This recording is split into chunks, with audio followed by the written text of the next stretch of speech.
கண்ணீரோடே விதைக்கிறவர்கள் கெம்பீரத்தோடே அறுப்பார்கள் என்று சங்கீதம் 126:5 சொல்கின்றது. விதைக்கிற எல்லாருக்கும் கெம்பீரமான அறுவடை கிடைப்பதில்லை.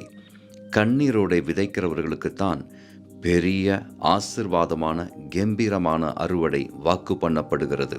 விதைப்பும் அறுப்பும் நம்முடைய வேலைதான் என்றாலும் விளையச் செய்கிறவர் கர்த்தர்தான் என்ற சத்தியத்தை நாம் புரிந்து கொள்ள வேண்டும்.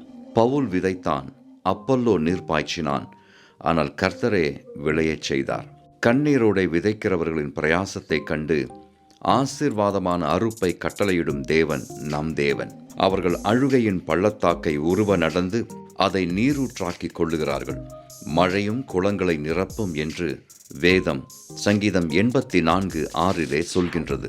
அப்படிப்பட்டவர்கள்தான் பெலத்தின் மேல் பெலனடைந்து சீயோனிலே தேவ சந்நிதியில் வந்து காணப்படுவார்கள்.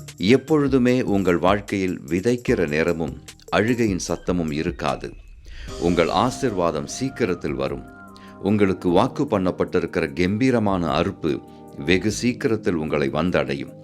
அதனால் சோர்ந்து போகாமல் விதையுங்கள்.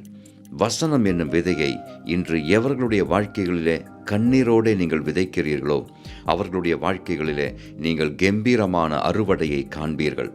ஆகவே விதைக்கிறதை ஒருபோதும் நிறுத்தாதிருங்கள், சோர்ந்து போகாதிருங்கள். விதைக்கும் போதே கண்ணீரோடே ஜெபியுங்கள், கெம்பீரத்தோடே அறுக்க ஆயத்தமாகுங்கள்.